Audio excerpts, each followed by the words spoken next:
Bom dia, pessoal. Bom dia, meu irmão, minha irmã. Tá começando mais um Papo das 9, ao vivo, direto do meu Cafofo aqui no Rio de Janeiro, com novidades. Porque eu decidi fazer uma experiência aqui em outro ponto de transmissão mais próximo do sinal do Wi-Fi, com a pretensão de melhorar a qualidade de áudio e vídeo. Se der certo, permanecerei por aqui. Para vocês não estranharem, aqui à minha esquerda, aparece aqui, aliás, à minha direita mesmo, é a bandeira do Brasil, que é do SOS Mata Atlântica, que foi um presente que eu recebi numa premiação deles. Ali a reprodução da capa do livro Cidades e Soluções. Eu estou colocando aqui porque está de frente para a minha janela, luz natural, perto do sinal do Wi-Fi. Sábado, 2 de maio, nós hoje daremos tratos à bola, como sempre fazemos, com informações que sejam úteis, proveitosas, inspiradoras, que fortaleçam aquilo que precisa ser perenemente objeto de nossa atenção, que é a prioridade número 1, a nossa sanidade. O foco naquilo que importa e interessa para que tenhamos qualidade de vida, não apenas durante o isolamento social, mas depois os desdobramentos da pandemia, a questão econômica, tudo isso vai ser objeto de muito cuidado e muito amor, que a gente daqui procura organizar esse trabalho sempre com a ajuda dele, nosso querido irmão, parceiro espiritual dessa empreitada, Carlos Torres Pastorino, e a mensagem de hoje é a 167, aberta ao acaso. Vou ler. Não se deixe levar pela zanga, nem se impaciente. Não permita que a inveja, a malícia, a ideia de vingança e o ressentimento encontrem lugar em sua mente. Essas emoções criam distúrbios no consciente e agem negativamente sobre seu corpo e tecidos, prejudicando a saúde. Cultive a paciência, a tolerância, o perdão e o amor para com todas as criaturas.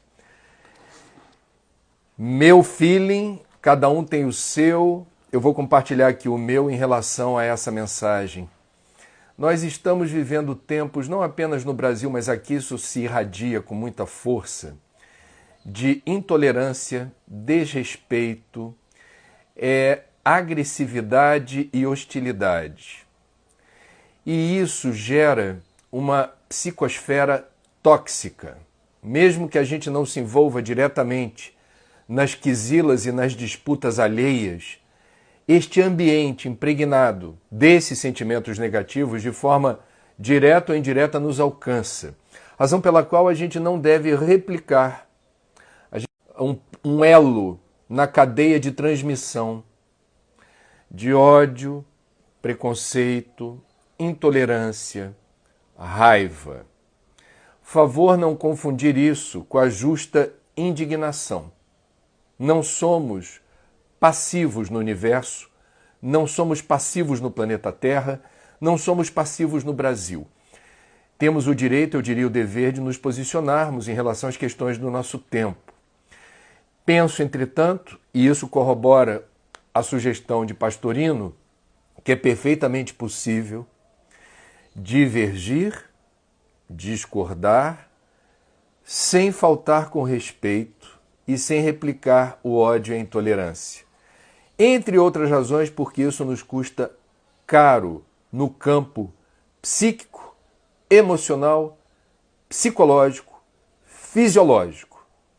Não nos convém, especialmente em tempos que nós estamos mais restritos na nossa circulação espacial. Então, zelar pela sanidade significa vigiar com amor a frequência, a sintonia, a vibração, prestando atenção em que você pensa, qual é o pensamento que te visita e qual é o sentimento que te anima. Sugestão de leitura para hoje. Eu caprichei, viu? Modéstia à parte, eu estou pegando um dos livros, que é o livro que eu tenho e li por último dela, embora já haja outros livros aí, da nossa querida Eliane Brum, a jornalista mais premiada do Brasil. Ela atualmente escreve para o jornal El País, que é espanhol, mas tem a versão em português. Eliane Brum pratica o bom jornalismo literário. Ela, de fato, tem um texto singular. É um aprendizado. Quem trabalha com texto, não apenas jornalistas, ou quem aprecia livros bem escritos, histórias bem contadas, minha sugestão é A Menina Quebrada, que é o título de uma das colunas da Eliane Brum no seu exercício jornalístico. É uma coletânea, A Menina Quebrada e outras colunas de Eliane Brum. É uma coletânea de textos publicados por ela na imprensa, mas textos que, de fato, o jornalismo é a arte de contar histórias. Histórias bem contadas merecem visibilidade, não apenas porque são muito inspiradoras, mas porque ajudam a gente, no Brasil, a elevar o enorme déficit de interpretação de texto. O brasileiro médio não lê. E nas redes sociais a gente vê quanta confusão, tempo, energia desperdiçados, porque as pessoas não compreendem o que está escrito. Então, é muito legal ler um livro, degustar um texto bem escrito, um texto elegante, um texto que consegue comunicar com facilidade histórias, por vezes, difíceis de contar. E esse é o mérito, a meu ver, um dos méritos da querida Eliane Brum, que resolveu morar em Altamira, no Pará, porque ela considera a Amazônia o coração do mundo, não apenas do Brasil.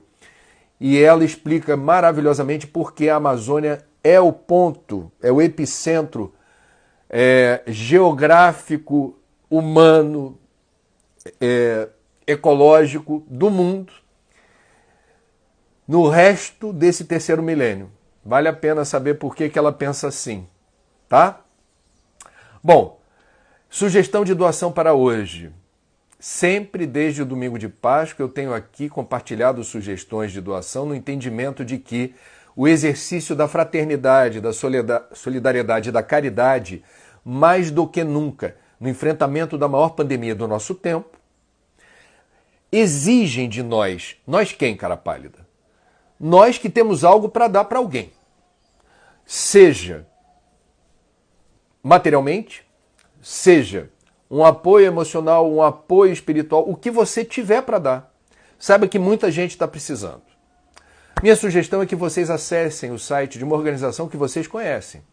Chama-se Cruz Vermelha.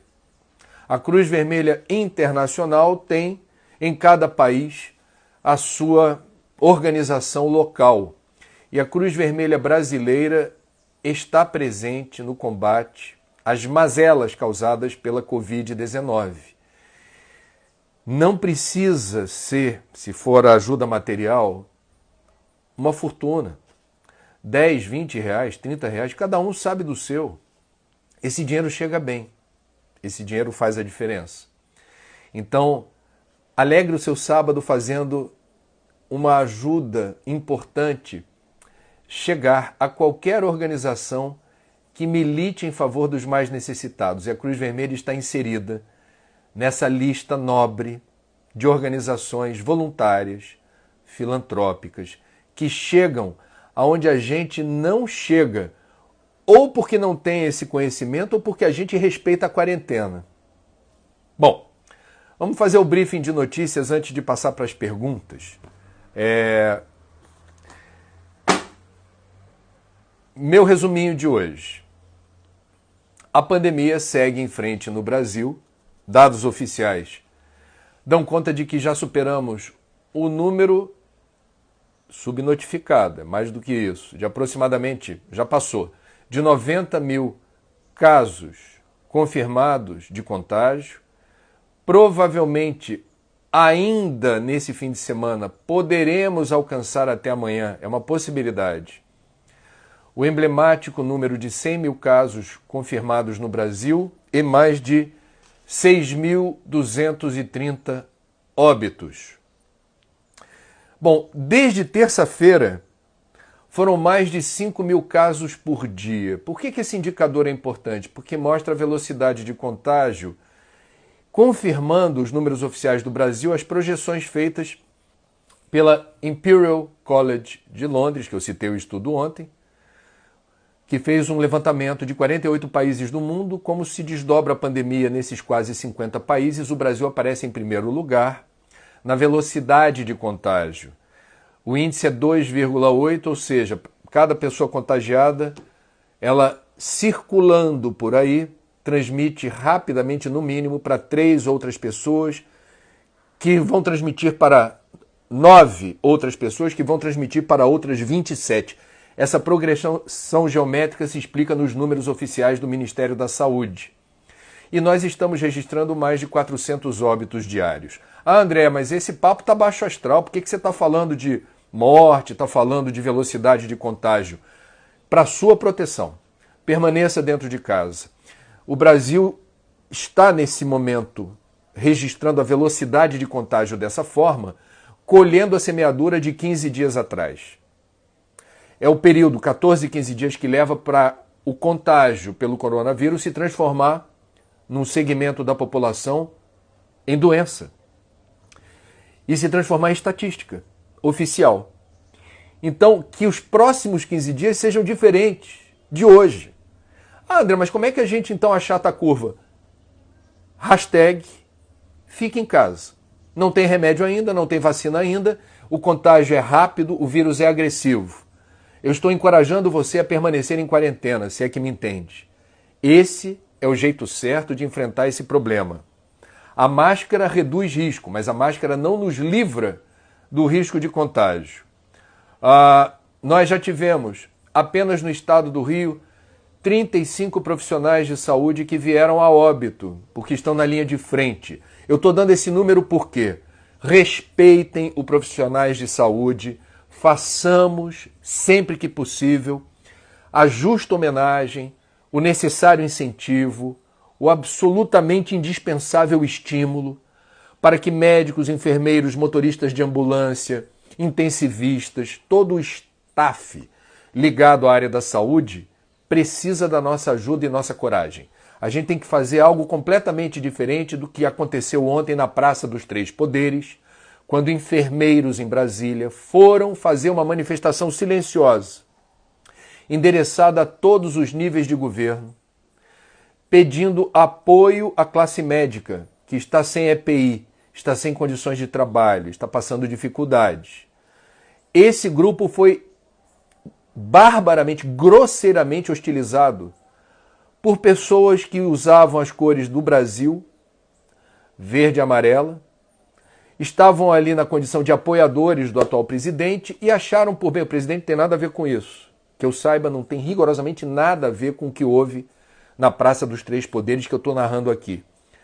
Um grupo pequenininho de seguidores do presidente achou que aquela manifestação não deveria acontecer.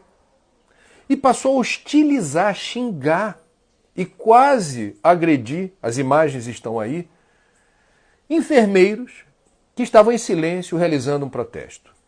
Se lembra do Pastorino quando falou no início dos trabalhos aqui sobre a necessidade da gente não dar vazão a sentimentos hostis como raiva? Numa democracia, esse tipo de situação é absolutamente imprópria, porque cada um tem o direito de se manifestar contra, a favor, o que quer que seja. Hostilizar quem pensa diferente de você é sinal de fraqueza moral, é desnutrição ética e é algo que atenta contra a democracia. Bom, outras notícias rápidas. O ministro da Saúde, Nelson Teich, ontem foi categórico. Cloroquina hoje ainda é uma incerteza. Os dados preliminares até aqui mostram que, por exemplo, na China houve mortalidade alta apesar do uso da cloroquina e que o remédio não será um divisor de águas em relação a doenças, a essa doença, Covid-19. Então estamos falando aqui da ciência. Nelson Teich, que eu critiquei outro dia aqui, vai receber agora um elogio porque ele foi fiel ao que já escreveu e já professou, que é Apreço à Ciência. A ciência não demonstrou efetividade no uso da cloroquina generalizado. Cada caso é um caso, razão pela qual a Organização Mundial da Saúde e agora o Ministério da Saúde reforçam: cloroquina não é aquilo que alguém já falou que seria o santo remédio no enfrentamento de uma gripezinha. Bom, também queria registrar que o nosso maior fotógrafo, talvez o maior fotógrafo hoje do planeta, hein? Sebastião Salgado. Ele hoje vai fazer chegar aos 3 poderes da República, Executivo, Legislativo e Judiciário, uma petição assinada por um monte de gente famosa do Brasil e do mundo, até o Paul McCartney botou a assinatura dele nessa petição, reivindicando que os poderes da República evitem o extermínio de indígenas por causa da transmissão do coronavírus, porque o que está acontecendo nos grotões do Brasil é uma vergonha, é um escândalo, dado que a FUNAI, o Ministério do Meio Ambiente, a Polícia Federal, nós temos um aparato do Estado que deveria estar sendo mobilizado para proteger territórios indígenas. E eu já falei, não quero me repetir aqui, o sinal que o Estado brasileiro dá hoje de proteção das comunidades indígenas é 0. E o sinal que foi evidente essa semana foi abaixo de 0, quando o antiministro do Meio Ambiente exonerou 2 funcionários concursados que chefiaram a missão do IBAMA de combater o garimpo ilegal e madeireiros ilegais que levam o coronavírus para territórios indígenas e que estavam cometendo crimes ambientais dentro de territórios indígenas no Pará. Esses fiscais fizeram o que se espera de um fiscal do IBAMA. Ganharam o quê? Alguma promoção? Medalha? Reconhecimento público? Foram exonerados pelo antiministro do Meio Ambiente. Sebastião Salgado, portanto, nosso fotógrafo top, merece apoio nessa petição. Bom, vamos então aqui às perguntas. Hoje eu estou em outro lugar, quem pegou o papo das 9 depois, eu estou aqui para ver se o sinal e o áudio melhoram, porque eu estou pertinho das anteninhas do Wi-Fi aqui de casa. Então, Anderson, se tiver pergunta, tem um delay para chegar no meu laptop, eu não sei exatamente o que é, eu fico no aguardo. Enquanto as perguntas não chegam... tá aqui, ó. Como é que foi a live do André com o Rossandro? Foi um barato, gente. Foi um barato. Rossandro é um parceiraço. Sempre que a gente se encontra por aí, é muito abraço, beijo, a gente ri um do outro, a gente tem as nossas piadinhas. E ontem fizemos uma live que teve prorrogação e pênalti. Terminou a live, ele falou: André, o papo tá bom, vamos dar sequência? Então foram quase 2 horas. Quase 2 horas de papo. Opa, chegaram as perguntas. Vamos lá. Luiz Rocha, André, você considera que a mudança de local de transmissão da live foi um insight para não receber o técnico em casa? Mais prudente? Não, eu vou receber o técnico amanhã. Eu quero que ele melhore aqui o meu sinal. Já está contratado o upgrade da banda larga, né, que eu vou passar a operar. Agora você botou uma minhoca na minha cabeça, hein, filho? Mas eu já marquei, está agendado. O problema é que eu marquei na parte da manhã. Não sei como é que eu vou fazer se ele chegar na hora da live. Eu acho que eu vou ter que pedir desculpa a vocês. Vou lá com o telefone, smartphone, abrir a porta, falar: meu irmão, espera aí que eu não vou interromper a live para você mexer na minha caixinha, não. Rosária Vieira, André, como fazer os jovens terem disciplina? Rosária, eu vou ser muito franco com você. Você, quando era jovem, porque, eu não sei, eu não sou mais, né? Eu sou um 50, 53 anos. Vou fazer 54 aqui, daqui a pouco. Me diz, Rosária, você foi disciplinada quando era jovem? Porque eu não fui. E faz parte do protocolo da juventude algum coeficiente de rebeldia, de fazer ouvidos, né? Como é que se chama aquele ditado? Ouvidos de mouro, para nem sempre prestar muita atenção nos pais como prestava na infância.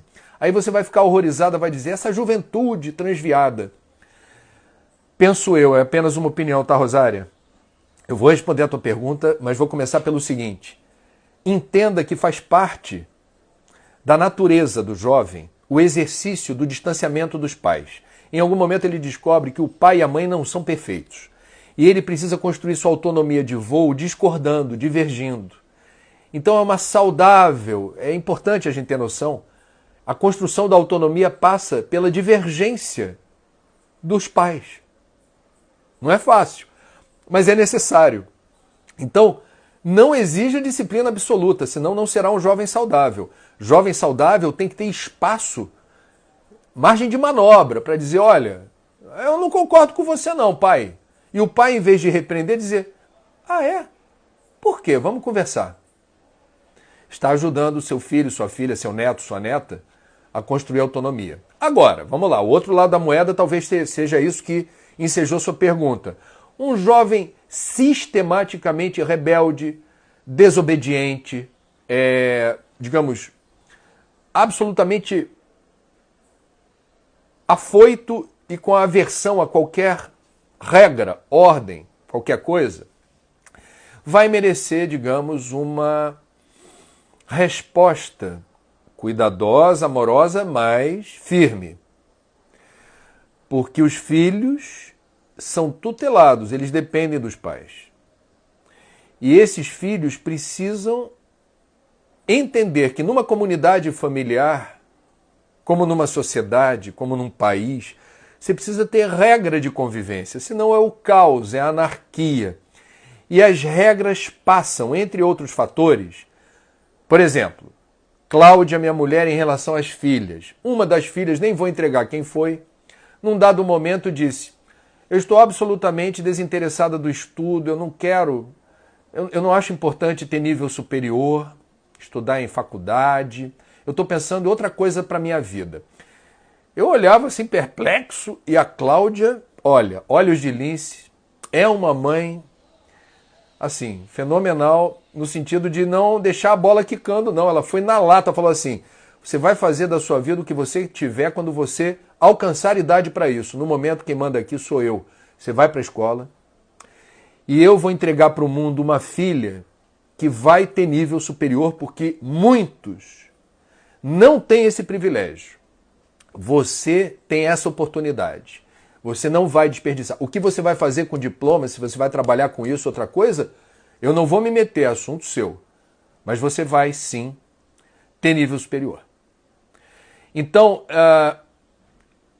esta filha, não vou entregar qual das duas, hoje é extremamente agradecida à mãe, porque está na faculdade adorando o curso que está fazendo, e o curso foi escolhido com a ajuda da mãe, porque ela estava numa saudável dúvida sobre o que fazer. Eu tive essa dúvida no meu 3º ano do 2º grau, olha como eu sou velho. Eu não sabia o que fazer. Eu sabia que era na área de humanas, geografia, história ou comunicação. Escolhi comunicação. E graças a Deus, estou feliz com a escolha. Então vejam, pai ou mãe não tem que ter medo de dizer não. Pai ou mãe não tem que ter medo de contrariar a vontade dos filhos. Mas pai ou mãe não podem ser déspotas, não pode usar o poder de uma forma arrogante, autoritária, ditatorial. É um poder estabelecido. Autoridade moral. Na conversa. Rosária. Ellen. André, bom dia. O que é estar em oração? Eu penso que estar em oração é estar em conexão. A prece demanda de nós, boa parte de nós, não todos, um recolhimento.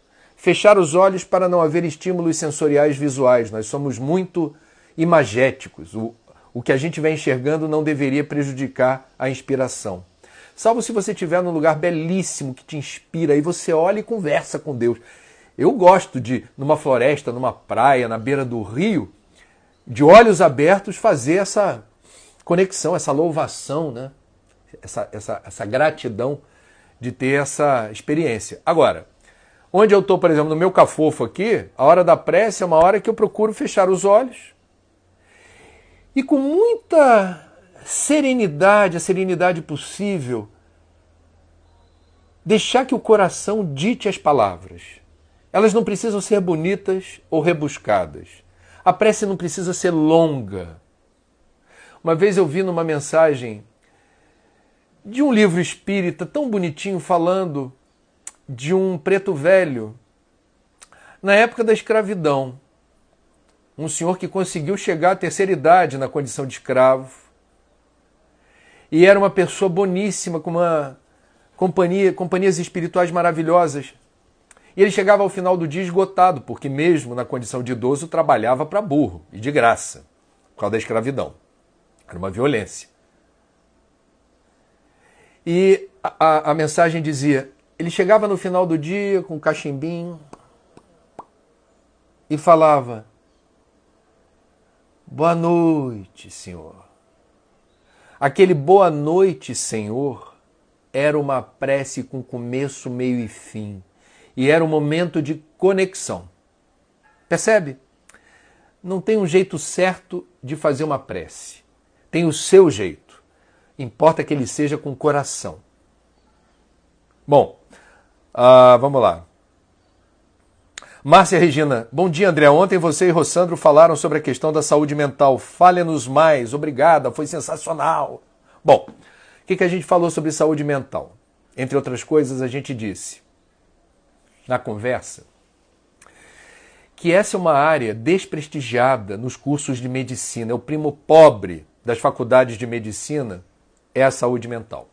E isso traz inúmeros problemas, considerando que depressão é o mal do século e suicídio é caso de saúde pública. Isso está no território da saúde mental. E no Brasil, a maioria das faculdades de medicina não atenta para a importância dessa formação. Razão pela qual muitos médicos, quando tem que curar, tem que tratar uma pessoa que é considerada sobrevivente de si mesma, ela tentou o autoextermínio e não conseguiu, sobreviveu. A maioria dos médicos no Brasil não sabe lidar com este paciente. Porque há um protocolo importante de acolhimento, de atendimento multidisciplinar, ou seja, vai ter o atendimento clínico do corpo, da fisiologia, e vai ter o atendimento mental, o apoio emocional, eventual uso de medicamentos e orientação para a família. E amigos mais próximos, porque é um grupo que precisa estar junto nessa rota terapêutica de restabelecimento da sanidade, da autoestima e da coragem de viver.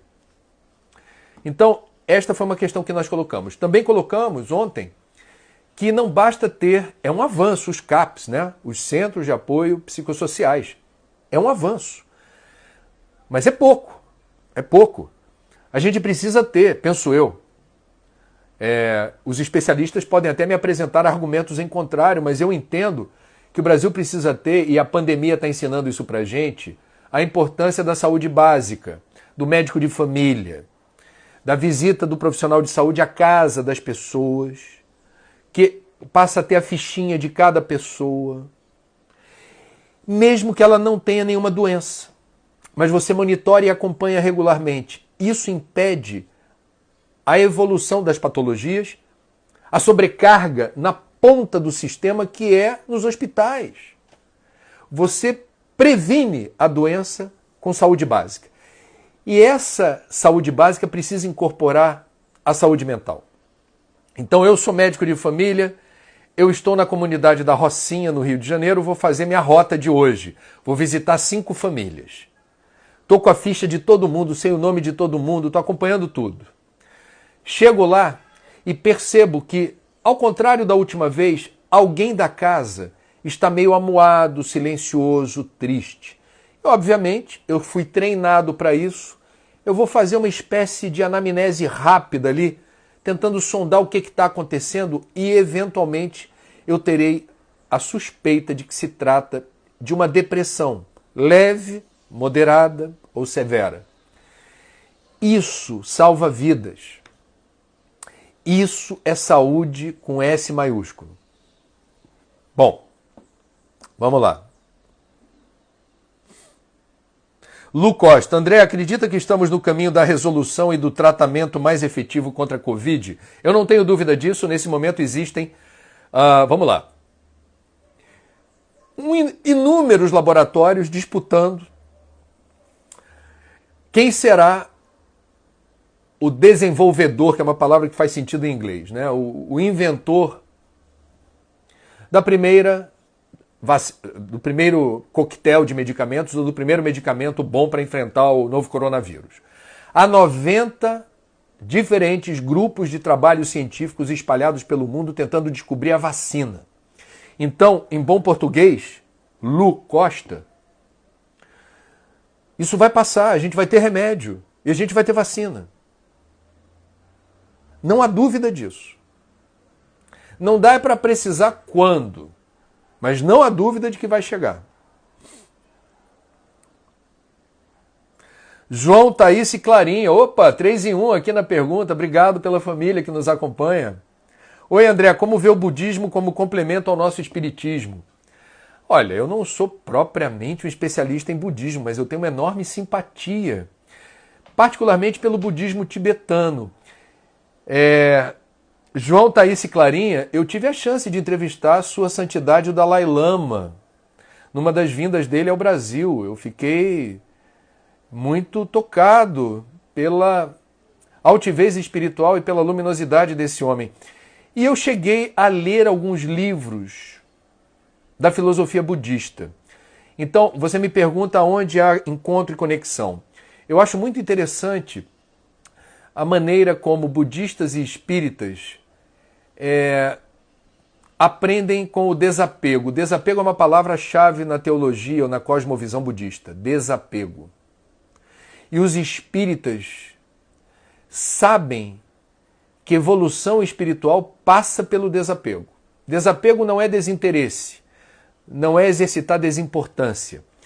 Desapego é dar o devido valor às coisas sem apegar-se a elas, porque no mundo da matéria tudo é passageiro.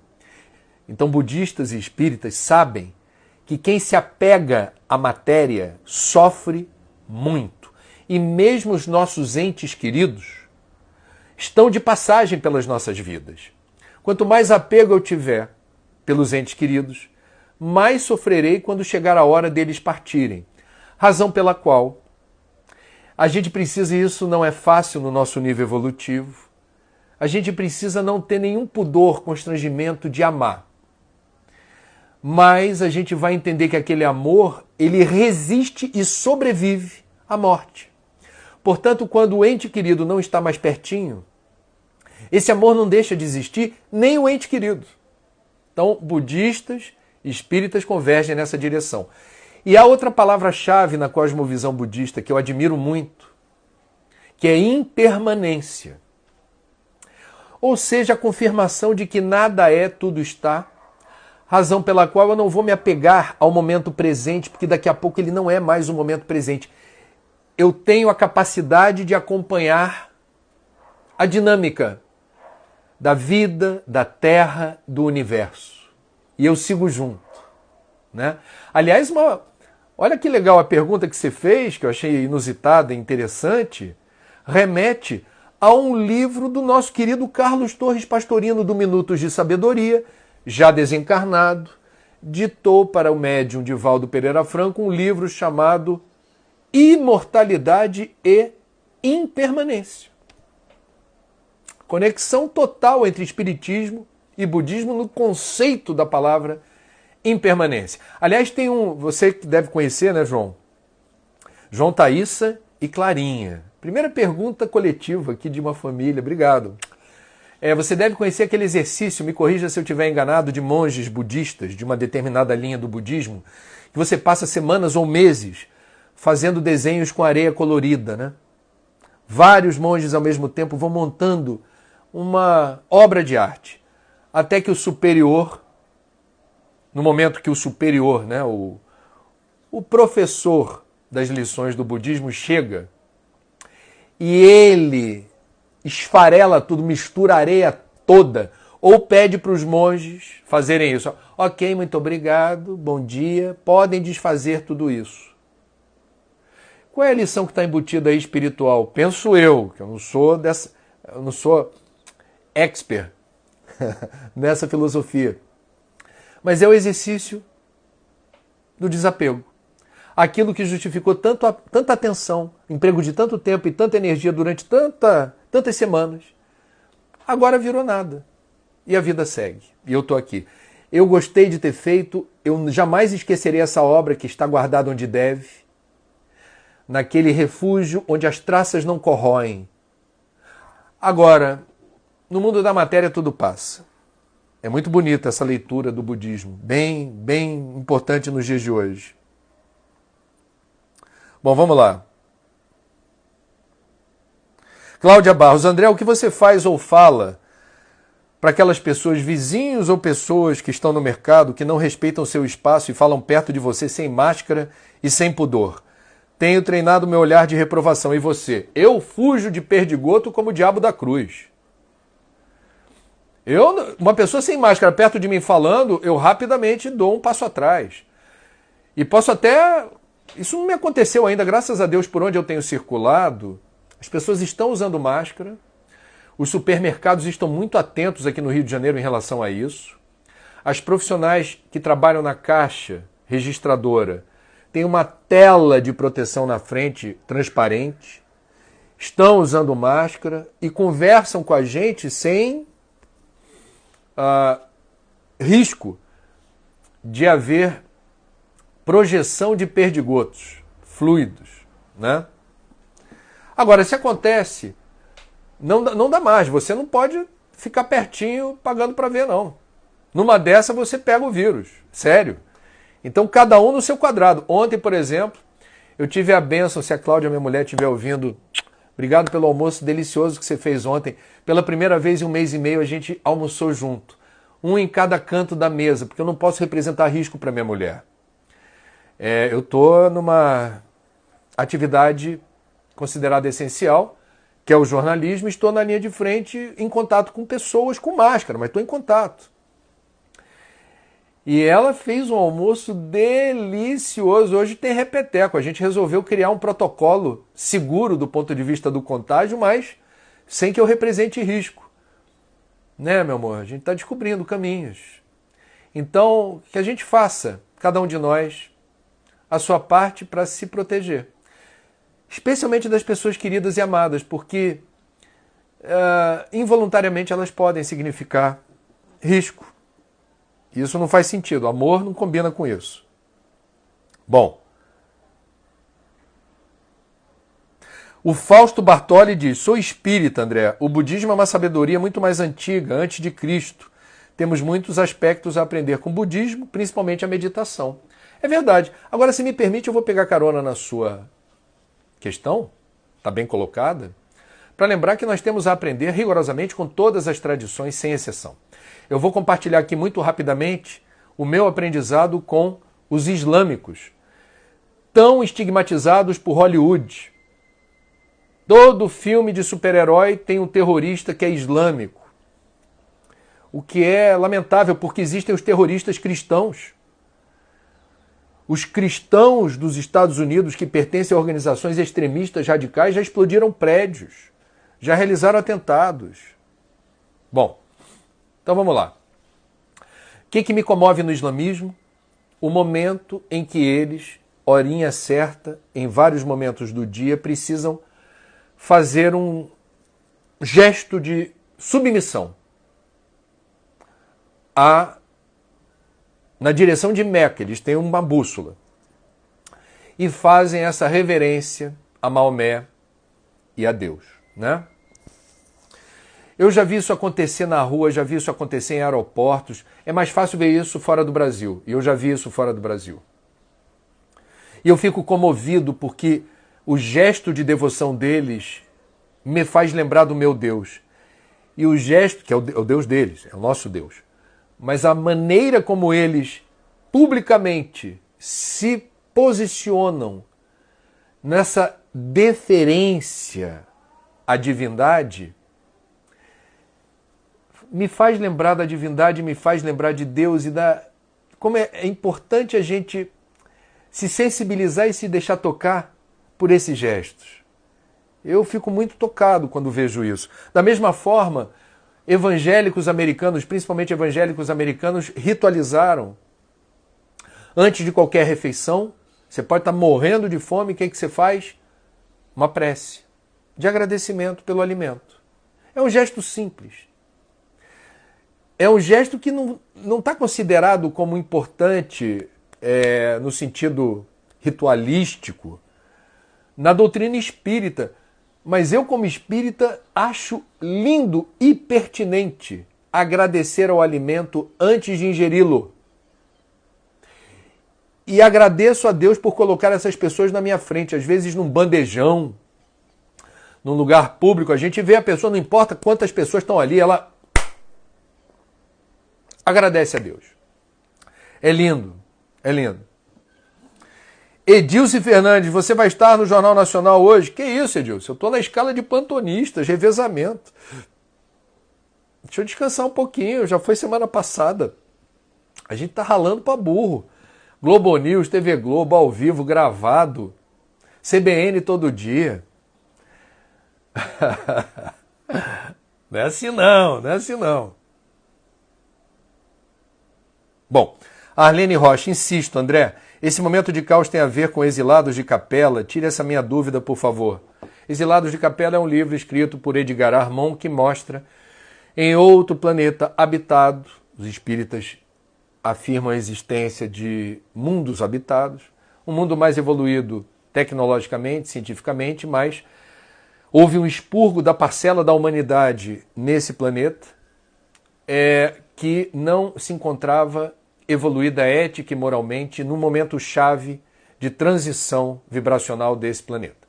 A informação que nós temos a partir da literatura espírita é que esse momento não tem nada a ver com os exilados de Capela, mas esse momento sim é um momento de transição planetária aqui, e sim os espíritas afirmam que muitos de nós somos reencarnacionistas, muitos de nós não teremos mais permissão para reencarnar na Terra, posto que a Terra está mudando sua frequência, sua vibração, e para cá só retornarão aqueles que tiverem a vibração e a frequência compatíveis com esse plano. Então, estaríamos aqui já determinando o expurgo de espíritos, somos espíritos imortais, que teremos outro lar no universo, não mais a Terra, se não nos credenciarmos para isso. Bom, e Odesvaldo, bom dia, André.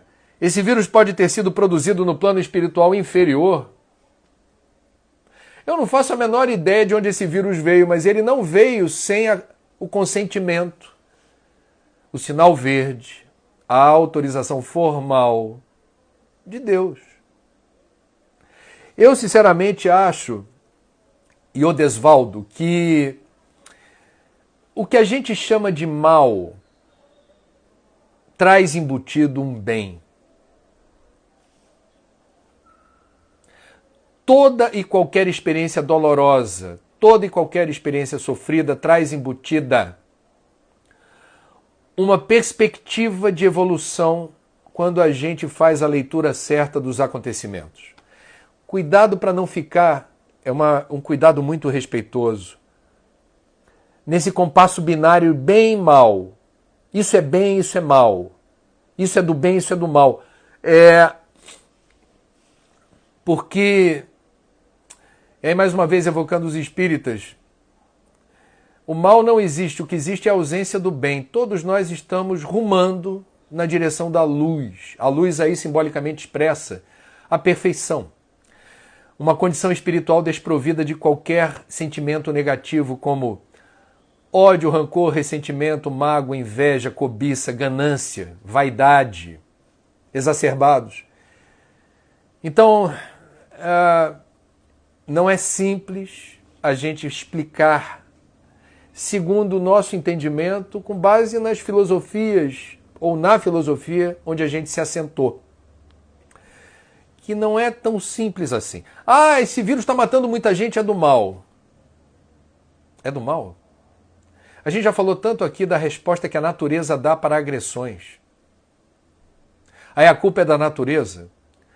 quando ela encontra nesse software inteligente da vida mecanismos para tentar reduzir agressões, violências, deturpações na relação estabelecida entre nós, a espécie top da cadeia evolutiva, com a nossa casa planetária, tem questões aí, tá, Eudesvaldo?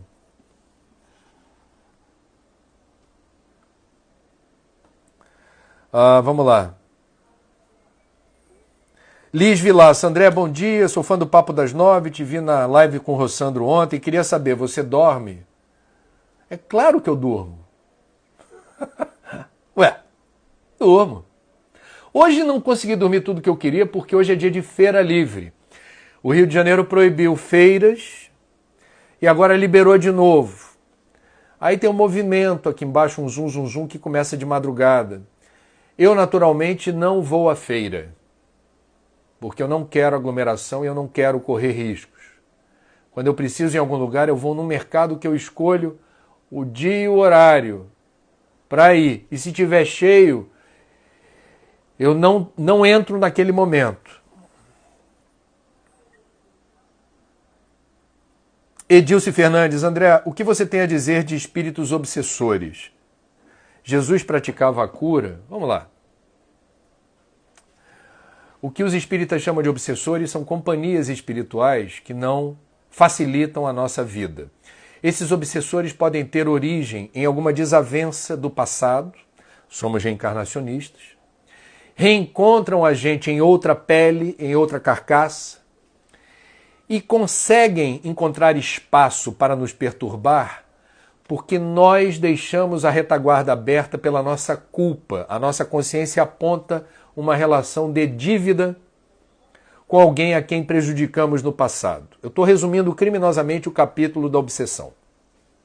Razão pela qual muita gente procura centro espírita e outras tradições, e muita gente de outras religiões procura centro espírita para pedir ajuda, me livra desse obsessor. Alguém com vidência disse que eu estou mal acompanhado. Tira esse cara daí, tira essa pessoa da minha vida. Qual é a leitura cristã e espírita que eu faço dessa situação? A forma mais efetiva da gente se livrar de um obsessor começa pelo pedido sincero de desculpas. Você tem um papo reto, uma DR, com os obsessores, deixando muito claro que você não se lembra exatamente o que aconteceu, você não sabe que mal você eventualmente causou, que tenha justificado essa aproximação que lhe causa algum problema. Mas que mesmo sem ter essa informação, você de coração aberto pede a Deus e a esta criatura desculpas. E você pede a Deus que ilumine o seu obsessor. Você vai pedir a Deus que abra os caminhos dessa pessoa, consumida pelo desejo de vingança, ódio, rancor, ressentimento, e que ela possa aproveitar melhor a sua condição espiritual, não se consumindo em algo que a prejudica também. A ajuda espiritual, portanto, ela é possível, mas ela não é efetiva se você, pela lei de causa e efeito, tiver determinado esse jogo de forças. Então existem os obsessores com história do passado. E existem os obsessores pontuais. Nós estamos aqui falando da necessidade da sanidade, da higiene mental, da profilaxia espiritual. Significa o quê? Significa que quando a gente está vibrando numa frequência boa, ninguém no outro plano da existência, no plano espiritual, vai perder tempo com a gente se tiver mal intencionado, porque a gente não abre campo eletromagnético para isso. Agora, se a gente está vibrando numa frequência pesada, está curtindo a dor, sabe aquela coisa do tango argentino, aquele sofrimento de dor de cotovelo que você fica botando as músicas mais torturantes, se consumindo naquela dor? Pois bem, você está estabelecendo uma frequência. Tudo é energia. Tudo é energia. Você está vibrando numa frequência de baixo teor, meio pesada. e poderá haver pessoas que estão naquela frequência e sintonizem com você. Ai, que bom, tem mais gente triste aqui, deixa eu ficar aqui também. Ou alguém que diga, vou aproveitar que essa pessoa está triste, vulnerável, e de alguma forma, se eu me divertir com isso, porque existem pessoas no plano espiritual que têm esse passatempo. Vem alguém em sofrimento e gostam de estimular mais sofrimento. Só conseguirão isso se nós permitirmos. Esse papo vai longe, eu não quero me alongar, mas eu tentei dar alguns subsídios aqui no entendimento que eu tenho. Não sou o dono da verdade, da doutrina espírita.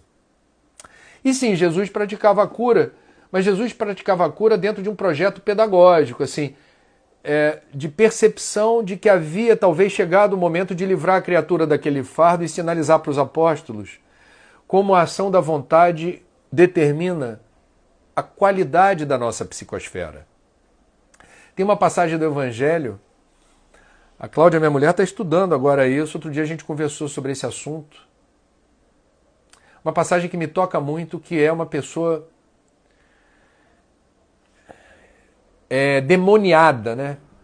Endemoniada, que se chamava no passado, a comunidade dela chamava ela assim, e aquele ali está entregue, está endemoniado. E Jesus foi ter com essa pessoa e pergunta, qual o seu nome? E a pessoa diz, meu nome é Legião. Legião alude ao coletivo de obsessores que o atormentava.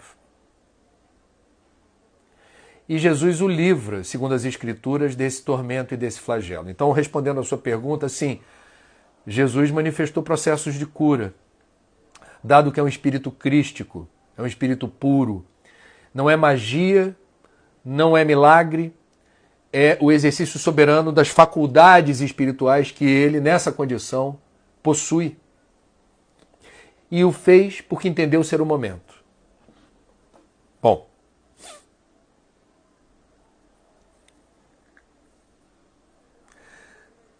Mariana de Talde. André, o que você acha de lives com espíritos incorporados? Eu não queria julgar ninguém sobre esse assunto, mas em princípio eu acho que não é... Em princípio eu acho que não seria o melhor momento. Porque a gente, na verdade, nunca está só. Eu estou falando com vocês aqui, eu me preparo antes. São pelo menos 2 preces antes. Para que eu seja um bom canal. Todo dia. Eu tenho a noção exata da responsabilidade que eu tenho para falar. Mas por que eu tenho tanto zelo espiritual? É para não me permitir aqui dar vazão a qualquer nível de interferência que prejudica a proposta do Papo das 9. Vou dar o exemplo de Divaldo Pereira Franco, está recolhido, 92 anos, em Salvador, na Mansão do Caminho. Ele não está fazendo, que eu saiba, live incorporado. E vamos combinar, o que é intuição? A intuição é uma faculdade mediúnica que todos nós temos em maior ou menor grau e que permite que a gente esteja conectado sem necessariamente estar incorporado. Então, você só vai atribuir credibilidade ou mais valor se houver uma manifestação mediúnica. Você sabe uma coisa engraçada que os espíritas têm? Não é porque alguém se diz incorporado e passa a falar em nome do espírito que tomou conta lá da carcaça, que o espírita vai dar valor. Que o espírita vai bater continência e dizer, opa, temos agora uma manifestação de luz. Quem disse que é de luz? Não, mas está incorporado, é um espírito. O que é um espírito? É alguém como eu ou você sem corpo. Com todo respeito. E um espírito de luz não precisa necessariamente incorporar para se manifestar. Penso eu. E tem hora e lugar certo para fazer incorporação e falar em público. Porque você precisa ter uma cobertura, uma proteção grande para não haver interferências indevidas. Agora, Para toda regra há uma exceção. Quem sou eu para julgar quem decidiu fazer uma live incorporado? Eu não estou aqui para julgar ninguém. Mas você me pediu uma resposta. Eu dei. A minha. Que parafraseando o lema do Salgueiro, que é uma escola de samba. O Salgueiro diz assim: nem melhor nem pior, apenas uma escola diferente. Então, todos nós temos as nossas visões pessoais em relação às coisas. Eu manifestei a minha, ok?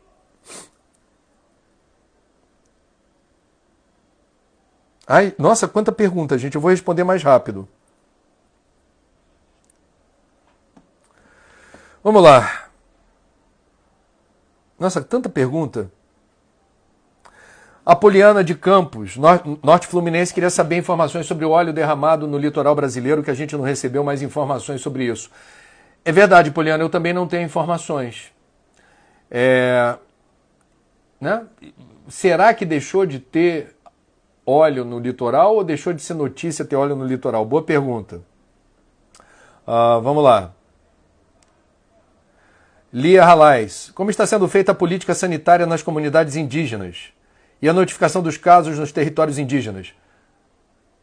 Os territórios indígenas estão abandonados à própria sorte e correm o risco de extermínio pela transmissão do vírus a partir da ação de garimpeiros que o governo federal não se opõe, claramente não inibe a presença de garimpeiros ou de madeireiros ilegais em territórios indígenas.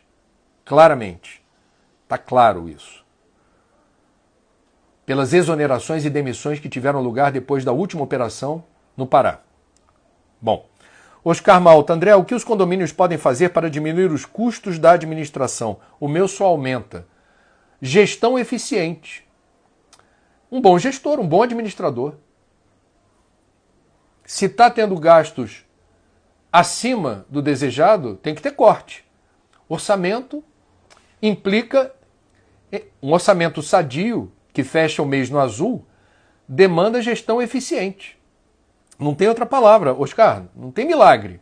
Você gasta o que você tem. Se você não tem, você vai tomar providências.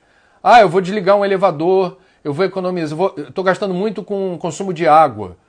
Então vou lançar uma orientação para os moradores, vou fazer orçamento de relógios que meçam individualmente o consumo por apartamento, se não tem, por aí vai.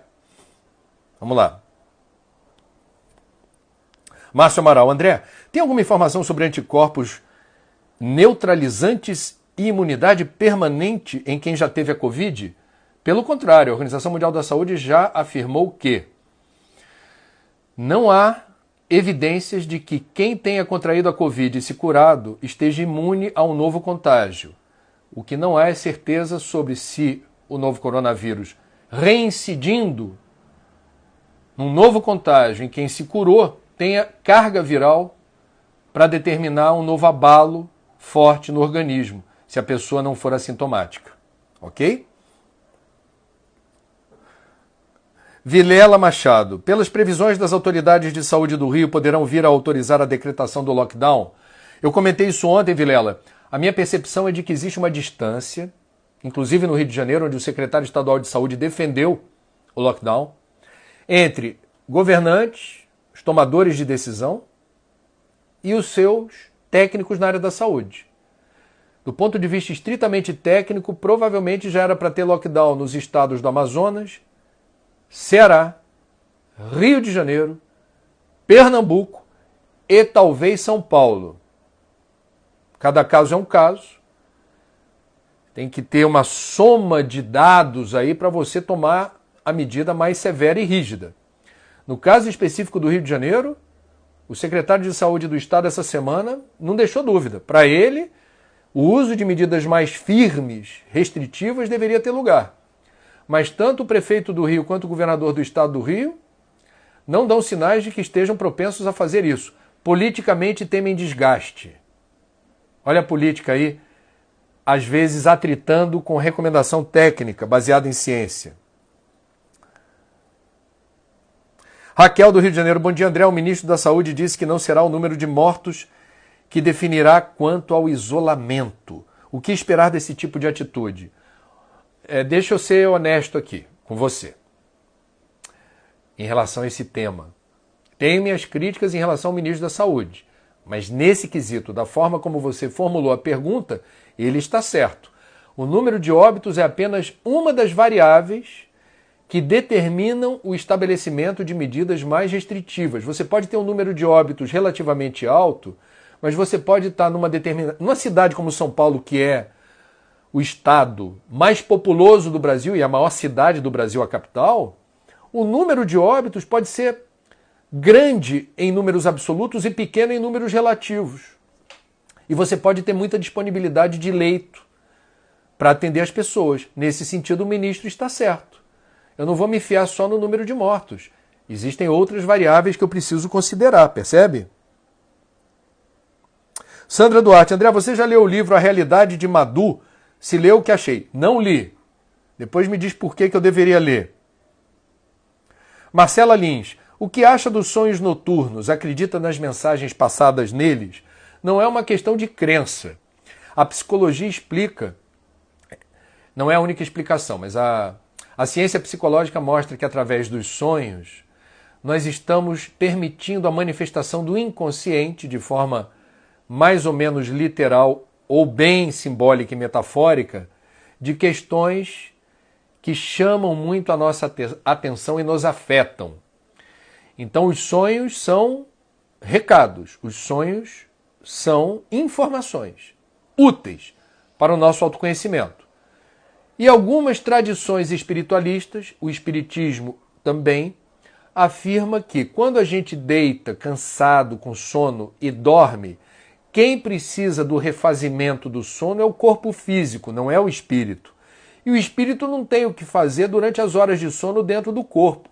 Ele poderá, portanto, invariavelmente o faz, se desprender e fazer incursões noturnas mais ou menos proveitosas.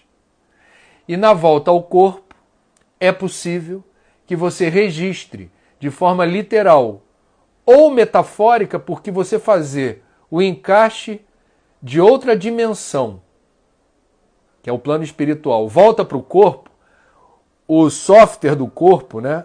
A maneira como o corpo lê a matéria é diferente do espírito que leu a dimensão espiritual. Então o encaixe da dimensão espiritual na percepção do cérebro dentro do organismo, por vezes, não permite a recordação em detalhes de tudo que se vivenciou numa noite desprendido do corpo. Há pessoas que se lembram das suas andanças noturnas. E há o Valdo Vieira, que chegou a militar nas fileiras espíritas, depois saiu, escreveu livros e foi companheiro de Chico Xavier. Valdo Vieira foi adepto e criou uma escola de projeciologia, que seria o exercício do desprendimento. Por exemplo, a pessoa ir dormir com sede e deixar um copo d'água na beira da cama. Então era um exercício para você dormindo com sede. A memória do corpo prevalece e você se vê em desdobramento indo em direção ao copo d'água. Parece exótico, parece estranho, mas a projeciologia tem vários exercícios que remetem a essa situação. André, e o tubarão-baleia? Pergunta Aliane Nascimento. Lindo tubarão-baleia. Ele apareceu na Baía de Guanabara, ali nas proximidades de Niterói. O pescador filmou, eu publiquei nas redes sociais, inclusive no Instagram. E é lindo, né? Agora, vai ver no YouTube imagens de tubarão-baleia pertinho. Olha a lindeza da configuração, o design da pele do tubarão-baleia. Depois você me conta. Assim, Deus se manifesta nas pequenas coisas. Do meu ponto de vista, o tubarão-baleia, na sua indumentária, é uma manifestação de Deus. É linda a pele dele. O desenho, o design, é lindo. É de cair o queixo. Tubarão-baleia não impressiona, portanto, só pelo tamanho. Ele impressiona pela beleza desse design. Vamos lá? Seguindo em frente. Inês Soares, André, fale sobre as notícias de caixões vazios. É uma maldade em divulgação? Eu não sei aonde... desculpa, não consigo acompanhar todas as notícias como vocês. Não estou sabendo de caixões vazios, tá? O que houve em relação a isso. Perfeito? O que eu estou sabendo é que a falta de caixões no Amazonas e a recusa do governo federal em disponibilizar a remessa de alguns equipamentos. A Ingrid está dizendo fake news aqui, ó, essa história de caixão vazio. Bom, a Daisy Godoy está dizendo que viu o desenho da pele do tubarão-baleia e acha incrível. Muito bem. A recusa do governo federal em oferecer caixões para Manaus. Eu não entendi até agora. Isso fere um princípio republicano, entre outros problemas. Marília Alves, desculpa, Marília, pergunta como é que está a qualidade da água do Rio de Janeiro. Também é outro assunto que a gente deixou de falar. Algumas pessoas reclamam, mas não a ponto disso virar notícia. Então, problemas na rede sempre houve, dependendo do lugar do Rio de Janeiro e do momento. Agora, questões relacionadas à multiplicação de algas que causam geosmina, né? Saudade da geosmina. A gente achava que estava com problema bebendo água com geosmina antes da pandemia. Vejam vocês como o mundo dá volta. Não estou a par dos detalhes da geosmina hoje, ok? Vamos lá. A Lisandra, André, aqui em Porto Alegre as pessoas não acreditam que o vírus existe.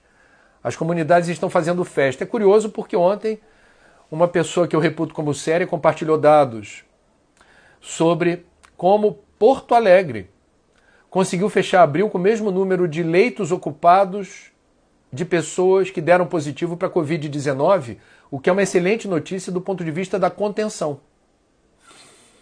Então, a única farra que eu vi pela televisão esses dias em Porto Alegre foi quando, no 1º de maio, ontem, o presidente resolveu dar o ar da graça na capital gaúcha, sem máscara, tentando cumprimentar pessoas e as pessoas, mesmo generais, fardados. O presidente estende a mão e o general, ó, dá o cotovelo. Vocês viram essa imagem? Não. Se não viram, vale a pena ver. Porque está muito claramente configurado aí, não importa se o senhor é hierarquicamente acima de mim. Em primeiro lugar vem minha vida. Toca aqui, ó. Em primeiro lugar vem minha vida, minha saúde. Em primeiro lugar vem a ciência que eu respeito.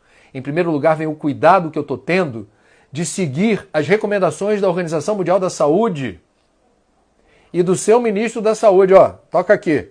Cotovelo. Cotovelo. A cena do general e outros militares dando o cotovelo quando o presidente estende a mão diz muito.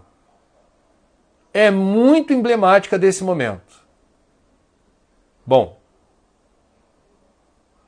Renata Lima. André, como vibrar positivo para um gestor? Ih, gente, passei das 9. Passei das 10 horas. Papo foi, embora. Eu estou no novo cenário, o relógio não está na minha frente. Ó, amanhã 9 horas da manhã, me desculpem, hoje eu estendi demais. 8 minutos. Agora acho que nem dá para caber no Stories. Vai para o YouTube direto, penso eu. Depois a Ariane me orienta, o Anderson. Anderson, fiquem com Deus, tudo de bom. Até amanhã. A vida é assim, gente. De vez em quando saímos do script, mas com amor, com respeito. Cuidem bem de vocês nesse sábado luminoso. E até o domingão, amanhã, se Deus quiser. Tudo de bom.